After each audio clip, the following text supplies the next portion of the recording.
Hello everyone, I'm back at it again in my little yellow kayak. I'm adjusting my paddle leash and we're going to get out there in just a second. So we've got a pretty calm day today. There's a little bit of a north wind, not too much. Partly sunny, partly cloudy. And what I'm doing right now is slow rolling a Swimbait. That's a mini Swammer made by Xzone. It's a pretty good search bait. But I can see way off in the distance on the other side of the pond, it looks like there's some fish busting bait. And I know you can't see him on camera. I can barely see him with my eyes. Binoculars would help in this situation. And I'm trying to decide if they're really fish or they're birds or something else. But either way, it looks good enough to go check it out. So I put my rod up and start paddling. It's a lot easier when you can fast forward the paddling part than actually doing it yourself, but I'll get there eventually. And you can see we've kind of lost the north wind. We're in a more sheltered area of the lake. Normally I don't like this. I like a little bit of wind, a little bit of chop. It makes the fish not quite as smart. But in this case, what the fish are doing is using that flat water as like a wall to push bait against and to pin them. Sort of like they would pin them against the shore, except this is taking place in 20-30 feet of water. I'm pretty far offshore, and the fish are corralling herring and pushing them against the surface of the water like it was a wall. Just like that. There they are. Oh my goodness.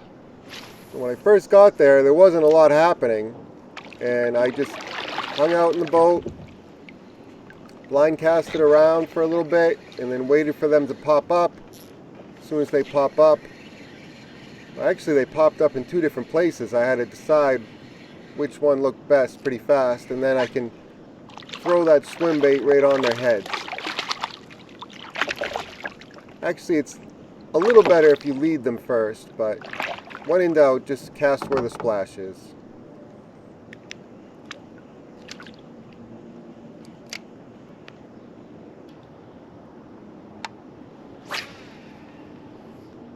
I was partly right about what was making the splashes. There was definitely fish making splashes, but there were also some seagulls and a double-crested cormorant.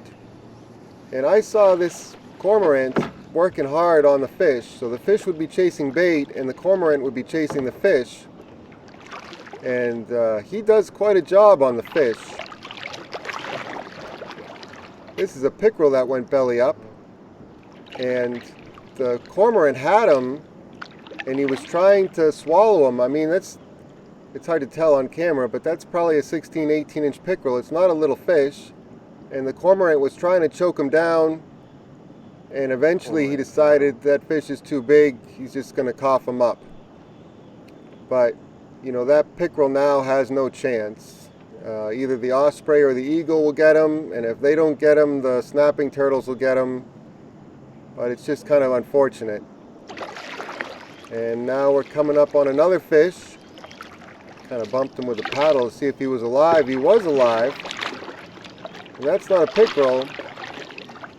That's a bass. Largemouth bass.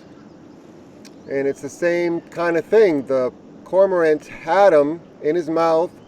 He's trying to choke him down. And he's too big for the cormorant to swallow. They try to swallow him head first. And you can tell that the cormorant had them. They have kind of like small lacerations around their mouth from being swallowed head first. And so I can just paddle up to the bass, pick him up, and I'm looking to see if he has any hooks in him or, you know, something is in his gills. No, it's just that the cormorant had him, and, you know, they don't practice catch and release. At least not very well. They just try to swallow whatever they can fit down their throat. If it doesn't fit, they cough it up and move on to the next fish. You can imagine what a whole flock, say 20 or 30 cormorants, can do to a pond, a trout pond or a bass pond. They are very destructive birds, and they cause a lot of damage to fisheries. Alright, back to fishing. I'm slow rolling that swim bait again, waiting for fish to come up. If they come up in range, I'll throw a fluke at them. If they're a little bit further out, I've got a topwater rod with a spook on it. It's actually a Yo-Zuri Pencil 100. It's a great bait. I really love it. Not many people throw it. It works great, but it's just a little bit big. It's about 4 inches long, and these herring are about 2 to 3 inches. And I tried it a bunch, but the fish weren't as into it.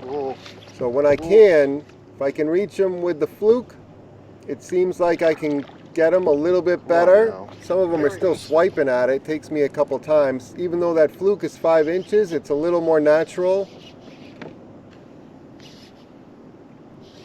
And yeah, I can cast it further than Super Fluke Junior. That was another bait that I was catching them on, but I can't cast that little fluke very far at all.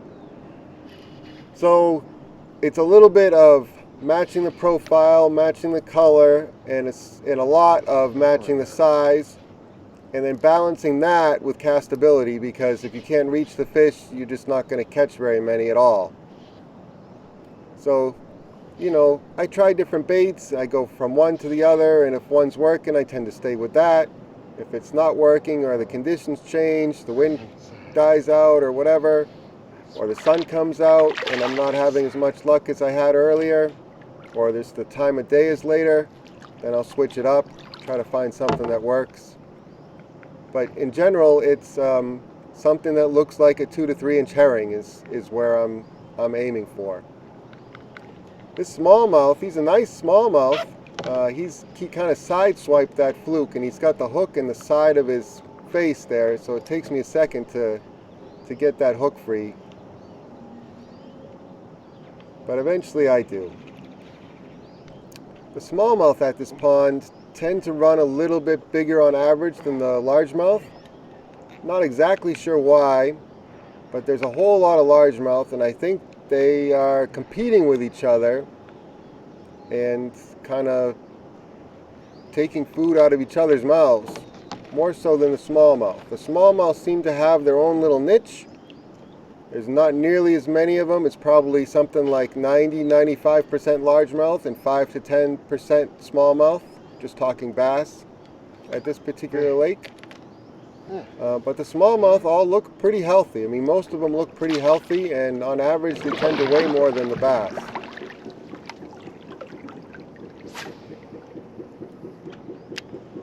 Ran into some more fish that are busting bait.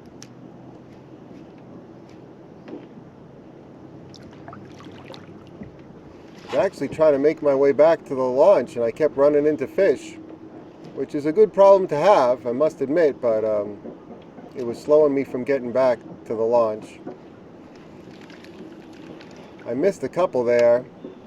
They're just kind of swiping at it. That fluke, I think, is just a little bit big for them right now. The keyed on smaller bait, 2 to 3 inch herring, and that 5 inch fluke isn't quite a perfect match. I might try some other lures next time, just to see. But eventually, one of them makes a mistake, and I stick a hook in him. I almost had that last one. Sometimes you can play around with the color. Like right now it's cloudy, and I like albino colored fluke for these kind of conditions when there's not much sun at all. And I have on, I think it's a disco violet fluke, which I do better with when it's sunny. So, you know, sometimes you can get them to go on a different color, or maybe you have to pull out the Super Fluke Junior to match the bait a little bit better, or you can just keep throwing it. Eventually you stick one. One of them is big enough to eat the whole thing, or just makes a mistake. When they're busting bait, they tend to be a little less picky. Sometimes a lot less picky, which is good for me.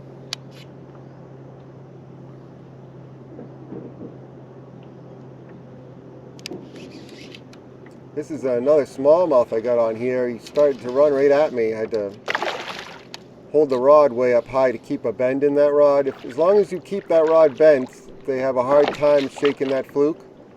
But if you let them completely unload the rod and they jump and throw that fluke around, they can often throw the hook too.